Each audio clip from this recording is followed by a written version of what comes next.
السلام علیکم ورحمۃ اللہ وبرکاتہ۔ اعوذ باللہ من الشیطان الرجیم، بسم اللہ الرحمن الرحیم۔ رب اشرح لی صدری ویسر لی امری واحلل عقدۃ من لسانی یفقہوا قولی رب زدنی علما اللہم فقہنا فی الدین آمین۔ پیارے بچوں، کیسے ہیں آپ سب؟ امید کرتی ہوں بالکل خیریت سے ہوں گے۔ دعا ہے اللہ سبحانہ تعالیٰ آپ کو علم اور زندگی میں بہت سی برکت عطا فرمائے، آپ کے لیے دین سیکھنا، سمجھنا اور اس پر عمل کرنا جو ہے وہ آسان فرما دے۔ آمین اللہم آمین۔ ہماری آج کی سورۃ البقرہ کی آیت نمبر 35 ہے۔ آئیے پہلے لفظی ترجمہ کر لیتے ہیں۔ و اور قلنا کہا ہم نے، یا آدم اے آدم، اسکن رہو، انتا تم، و اور زوجو کا تمہاری بیوی، الجنت جنت میں، و اور کلا تم دونوں کھاؤ، منہا اس میں سے، رغدن خوب، بافراغت جی بھر کے، حیثو جہاں سے، شئتما تم دونوں چاہو، و اور لا نہ، تقربا تم دونوں قریب جانا، ہذہ اس، الشجرۃ درخت کے، فتکونا ورنہ تم دونوں ہو جاؤ گے، من الظالمین ظالموں میں سے۔ ترجمہ ہے، اور ہم نے کہا اے آدم، تم اور تمہاری بیوی دونوں جنت میں رہو اور یہاں جو چاہو بافراغت خوب کھاؤ، مگر اس درخت کے قریب نہ جانا ورنہ ظالموں میں شمار ہو جائے گا، یعنی تم ظالم بن جاؤ گے۔ اللہ سبحانہ تعالیٰ نے آدم علیہ السلام کا پتلا جو ہے وہ اپنے ہاتھ سے بنایا تھا، پھر اس پتلے میں اپنی روح پھونکی تھی۔ اسی روح کی وجہ سے انسان جو ہے اس میں عقل و فہم، ارادے اور اختیار کی طاقت، قوت، اچھے برے کی تمیز اور اللہ کی پہچان جو ہے وہ پیدا ہو گئی تھی۔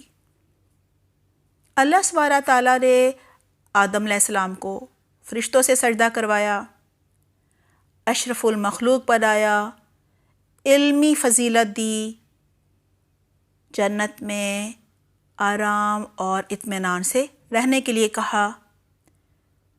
جی بچوں، 1-2 دنوں بعد آدم علیہ السلام کو جو ہے وہ تنہائی محسوس ہوئی، بور ہونے لگے، تو اللہ سبحانہ تعالیٰ نے آدم علیہ السلام کی پسلی سے حضرت حوا کو پیدا کیا۔ صحیح بخاری میں بھی ہے کہ حوا کو آدم علیہ السلام کی پسلی سے پیدا کیا گیا تھا، لہٰذا اس پسلی کو سیدھا کرنے کی کوشش نہ کی جائے ورنہ تم اسے توڑ دو گے۔ یہ تو تھی حدیث۔ لہٰذا اس کے ساتھ یعنی بیوی کے ساتھ حسن سلوک کے ساتھ پیش آؤ۔ بچوں، اس آیت میں سب سے پہلے کیا کہا جا رہا ہے؟ وَقُلْنَا يَا آدَمُ اسْكُنْ أَنْتَ وَزَوْجُكَ الْجَنَّةَ۔ اللہ تعالیٰ فرما رہے ہیں وَقُلْنَا اور ہم نے آدم علیہ السلام سے کہا، یا آدم اسْكُنْ أَنْتَ وَزَوْجُكَ الْجَنَّةَ، تم اور تمہاری بیوی یعنی دونوں جنت میں رہو۔ اللہ سبحانہ تعالیٰ نے آدم علیہ السلام پر بے شمار احسان کیے، پچھلی آیات میں سب ہم پڑھ چکے ہیں، آئیے دہرا لیتے ہیں۔ اللہ سبحانہ تعالیٰ نے جو احسان کیے ان میں کیا تھا؟ آدم علیہ السلام میں اللہ سبحانہ تعالیٰ نے اپنی روح پھونکی، پھر فرشتوں سے سجدہ کروایا، آدم علیہ السلام کو اشرف المخلوق، ساری مخلوق میں سب سے افضل اشرف بنایا۔ پھر آدم علیہ السلام کو بیوی بھی عطا کی اور پھر ان دونوں کو جنت میں ٹھکانہ دیا اور فرمایا اے آدم اب تم اور تمہاری بیوی جنت میں آرام اور اطمینان سے یعنی سکون سے رہو۔ وَكُلَا مِنْهَا رَغَدًا حَيْثُ شِئْتُمَا، اور تم دونوں جو چاہو اس جنت میں سے کھاؤ پیو۔ یہاں پہ ہے نا رغدن، اس کے معنی ہوتے ہیں با فراغت، یعنی جی بھر کے، بغیر محنت اور مشقت کے جنت کی نعمتیں حاصل کرو، خوب کھاؤ پیو مزے کرو۔ آیت کے آخر میں ہے وَلَا تَقْرَبَا هَذِهِ الشَّجَرَةَ فَتَكُونَا مِنَ الظَّالِمِينَ، لیکن تم دونوں یعنی آدم علیہ السلام اور حوا اس ایک درخت کے قریب بھی نہ جانا، یعنی درخت کے پاس بھی نہ جانا، کیونکہ پاس جاؤ تو کیا ہوتا ہے، پھر پھل بھی کھا لو گے نا۔ لہٰذا کہا جا رہا ہے تم دونوں اس ایک درخت کے پاس نہ جانا ورنہ تم دونوں ظالموں میں سے ہو جاؤ گے، یعنی تمہارا شمار ظلم کرنے والوں میں ہو جائے گا۔ اس ایک خاص درخت سے روکنا ہی دراصل امتحان تھا، کیونکہ یہ دنیا امتحان کے لیے پیدا کی گئی ہے نا۔ یہ کسی چیز کا درخت تھا، اس کا تو قرآن و حدیث میں ذکر نہیں ہے کہ یہ سیب کا تھا، کچھ کہتے ہیں گندم کا تھا، لیکن گندم کا تو درخت نہیں ہوتا نا، اور یہ سب جانا ضروری بھی نہیں ہے۔ ہاں ضروری یہ ہے کہ اللہ سبحانہ تعالیٰ نے فرمایا کہ اس درخت کے قریب بھی نہیں جانا، یعنی اس کے قریب جانے سے اور اس کا پھل کھانے سے اللہ سبحانہ تعالیٰ نے منع کر دیا تھا۔ اور یہ منع کرنا جو ہے نا وہ دراصل انسان کو دنیا میں عبادت کرنے کی تیاری کروانا تھا، کیونکہ زمین میں کیا ہے، سب چیزیں تو حلال ہے نا، ہاں گنتی کی چند چیزیں حرام ہے، قرآن میں بھی ہے حرام چیزوں کے قریب بھی نہ جانا، کیونکہ ان کے قریب جانا جو ہے نا وہ ہمیں ظالموں میں، گناہ گاروں میں، نافرمانوں میں شمار کر دیتا ہے۔ اب دنیا میں کیا چیزیں جائز ہیں، حلال ہے، اور کیا چیزیں حرام ہیں، منع ہیں، کیسے پتہ چلے گا؟ سوچئے۔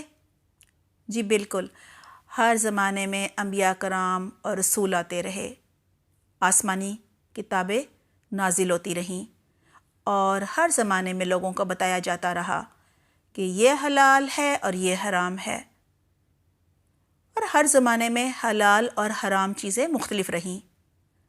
یہ شریعت کہلاتی ہے۔ آخری نبی محمد صلی اللہ علیہ وسلم ہے اور آخری آسمانی کتاب قرآن کریم ہے، لہٰذا آپ صلی اللہ علیہ وسلم نے ہمیں بتا دیا کہ اللہ نے یہ حرام کیا ہے اور یہ حلال۔ اللہ سبحانہ تعالیٰ نے حلال اور حرام کا اختیار کسی نبی کو بھی نہیں دیا، شریعت کے ذریعے اللہ نے ہمیں بتایا۔ اس آیت کے آخر میں بھی کہا جا رہا ہے فَتَكُونَ مِنَ الظَّالِمِينَ، اگر تم اس درخت کے قریب جاؤ گے تو تم دونوں ظالموں میں سے ہو جاؤ گے۔ ظلم کے معنی ہے کسی چیز کو اس کی اصل جگہ سے ہٹا کر کہیں اور رکھنا، یعنی کسی چیز کو اس کا حق نہ دینا۔ کوڑا کہاں پھینکا جاتا ہے؟ ڈسٹ بن میں نا۔ اگر ہم گھر میں ادھر ادھر پھینک دیں تو یہ ظلم ہوگا۔ اگر ہم گاڑی میں سے باہر چپس یا جوس پی کر اس کا جو بھی ریپر ہے یا ڈبہ ہے پھینک دیں تو یہ ظلم ہوگا۔ ہمارا اللہ کے ساتھ ظلم کرنا یہ ہوتا ہے کہ ہم اللہ کا انکار کر دیں اور شرک کریں۔ اسی طرح ہمارا خود پر ظلم کرنا یہ ہوتا ہے کہ ہم اللہ اور رسول کی نافرمانی کریں، گناہ کریں، بے حیائی کے کام کریں، نشہ کریں، جو چیزیں منع ہیں قرآن میں وہ سب کرنا تو گناہ ہوتا ہے نا۔ یہ گناہ انسان کب کرتا ہے؟ جب وہ قرآن کے احکامات کو نہیں پڑھتا، نہ سمجھتا ہے، نہ جانتا ہے اور نہ ہی عمل کرنے کی فکر کرتا ہے۔ بچوں، اگر ہم چاہتے ہیں کہ نہ ہم اللہ پر ظلم کریں، نہ خود اپنے آپ پر ظلم کریں، تو ہمیں کیا کرنا ہوگا؟ ہمیں قرآن کو ترجمے اور تفسیر سے پڑھنا ہوگا۔ اللہ کے احکامات کہ کیا کر سکتے ہیں، کیا حلال ہے اور کیا منع ہے، یعنی کیا حرام ہے، ان کو احکامات کہتے ہیں نا، ان کو جاننا ہے اور پھر ان پر عمل کرنا ہے اور دوسروں تک بھی پہنچانا ہے۔ اللہ تعالیٰ ہمیں بہترین اس کی توفیق عطا فرمائے تاکہ ہمارا شمار جو ہے وہ ظالموں میں نہ ہو۔ بہت سی دعائیں آپ سب کے لیے۔ اللہ تعالیٰ دین کو سیکھنا، سمجھنا، عمل کرنا آسان فرمائے آپ سب کے لیے۔ آمین اللہم آمین۔ سبحانک اللہم و بحمدک، نشہد ان لا الہ الا انت، نستغفرک و نتوب الیک۔ والسلام علیکم ورحمۃ اللہ وبرکاتہ۔